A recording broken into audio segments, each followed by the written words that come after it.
बिस्मिल्लाहिर्रहमानिर्रहीम अस्सलाम वालेकुम।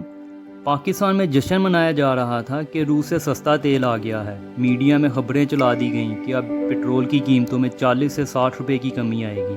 आप अंदाज़ा लगाएं कैसे अवाम के जज्बात के साथ खेला जा रहा है। रूस के पेट्रोलियम के वज़ीर ने मीडिया से गुफ्तगू करते हुए ये बात वाज़ेह कर दी है कि हमने तो पाकिस्तान को कोई सस्ता तेल नहीं दिया, यानी जो मार्केट में तेल की कीमत है इस लिहाज से पाकिस्तान को तेल फ़रोख्त किया है। मगर हाँ, पाकिस्तान के साथ एक काम ज़रूर किया है कि तेल की जो अदायगी डॉलर में करना थी वो पाकिस्तान से चाइनीज़ युआन में ली गई है। इसके अलावा कोई सस्ता तेल या इसमें कोई रियायत नहीं दी गई। पेट्रोल का रेट वही है जो इंटरनेशनल मार्केट में है। अब अगर पाकिस्तान को सस्ता तेल मिला ही नहीं तो फिर क्यों अवाम से सच छुपाया जा रहा है? क्यों नहीं अवाम के साथ इन्फॉर्मेशन शेयर की जा रही? जाहिर है ये अवाम के टैक्स के पैसे हैं। ये जो तेल ख़रीदा गया है अवाम के पैसों से ख़रीदा गया है, तो फिर अवाम को सच क्यों नहीं बताया जा रहा? अवाम को ट्रक की लाल बत्ती के पीछे लगा के रखा हुआ है। हमें ये कहा जा रहा है कि हम इस तेल में से फर्नेस ऑयल ज़्यादा निकाल रहे हैं। रूस के अंदर तेल की 8 किस्म की क्वालिटी हैं। सवाल ये पैदा होता है कि अवाम को बताया क्यों नहीं जा रहा? कौन सी क्वालिटी का तेल रूस से ख़रीदा गया है? अब इस सारी सूरत हाल में आप खुद अंदाज़ा लगाएं कि अगर रूस ने हमें सस्ता तेल दिया ही नहीं तो अवाम को सस्ता तेल कहाँ से मिलेगा? बस इतनी सी मेहरबानी रूस ने पाकिस्तान पर की है कि तेल की रकम चाइनीज़ युआन में ले ली है। वो भी इसलिए क्योंकि चाइना पूरी दुनिया के साथ बिज़नेस करता है और चाइना पहले ही ऐलान कर चुका है कि अगर आपके पास चाइनीज़ युआन है तो आप उसमें पेमेंट कर सकते हैं या आप अपनी करेंसी में भी पेमेंट कर सकते हैं। तो चाइना इस करेंसी में लेन देन कर सकता है। अब रूस ने अगर युआन में रकम वसूल की है तो वो इस रकम से चाइना से कुछ भी खरीद कर इसकी अदायगी युआन में कर सकता है। अब पाकिस्तान को सिर्फ युआन में अदायगी करने का इतना ही फ़ायदा हुआ है कि पाकिस्तान के डॉलर बच गए हैं और हमारे ज़खायर में कमी नहीं हुई।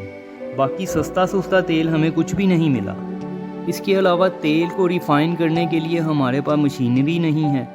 चलो इतना तो पता चल गया कि तेल युआन में अदायगी करके मिला है, मगर अब हमारे पास मज़ीद युआन आएंगे कैसे?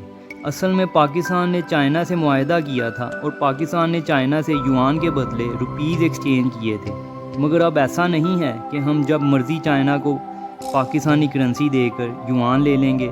इसका भी एक क्राइटेरिया होता है। अब जैसे इंडिया रूस से तेल ख़रीदता है, इंडिया ने रूस से ये मुआहदा किया कि इंडिया तेल की अदायगी रूस को इंडियन करेंसी में करेगा। बदले में जब रूस इंडिया से अगर कुछ लेता है तो वो इंडिया को उसकी अदायगी इंडियन करेंसी में कर दे। मगर फिर एक जंग का माहौल बन गया और रूस ने इंडिया से वो मुआहदा ख़त्म कर दिया, क्योंकि रूस पर पाबंदियों के बाद अब रूस इंडिया से कुछ ख़ास ख़रीदारी तो करता नहीं है। इसी तरह पाकिस्तान अगर चाइना से युआन लेता है तो वो किस हद तक ले सकता है, क्योंकि चाइना तो पाकिस्तान से कुछ भी खरीदारी नहीं करता।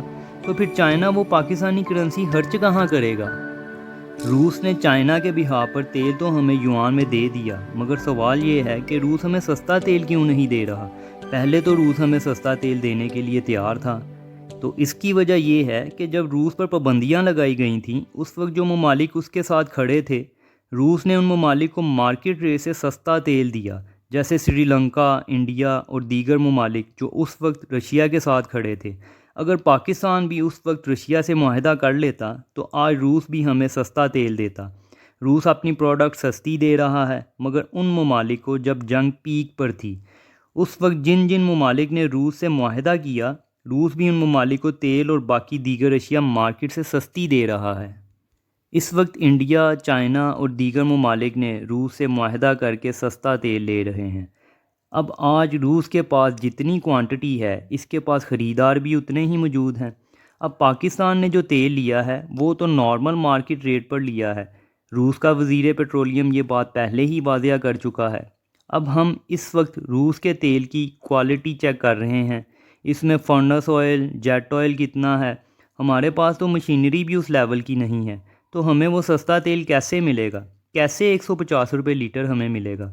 अब देखें, अगर रूस से तेल आता है तो $10 तो वैसे ही लैंडिंग कॉस्ट आती है, और अगर यूएई से आता है तो वहाँ से $2 कॉस्ट आती है। रूस तो पहले ही कह चुका है कि उन्होंने तो कोई सस्ता तेल नहीं दिया। तो फिर अवाम को सच क्यों नहीं बताया जा रहा?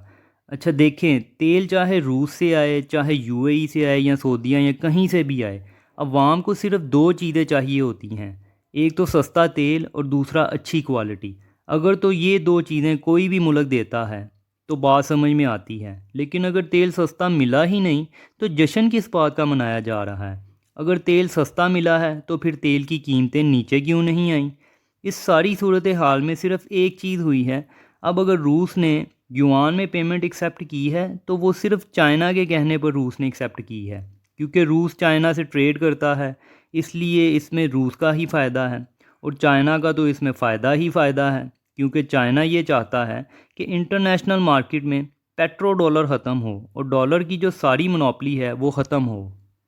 अब जैसे चाइना ने मोहम्मद बिन सलमान को ये कहा कि हम जो आपसे तेल ख़रीदेंगे इसकी अदायगी आपको युआन में करेंगे, बदले में आप हमसे जो भी टेक्नोलॉजी या हथियार या चाइना से ट्रेड करोगे तो आप लोग उसकी अदायगी हमें युआन में कर देना।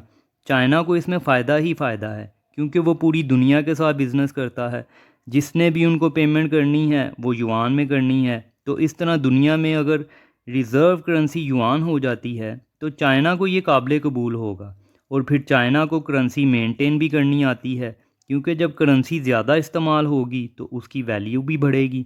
इसलिए चाइना को करेंसी कंट्रोल करना आती है।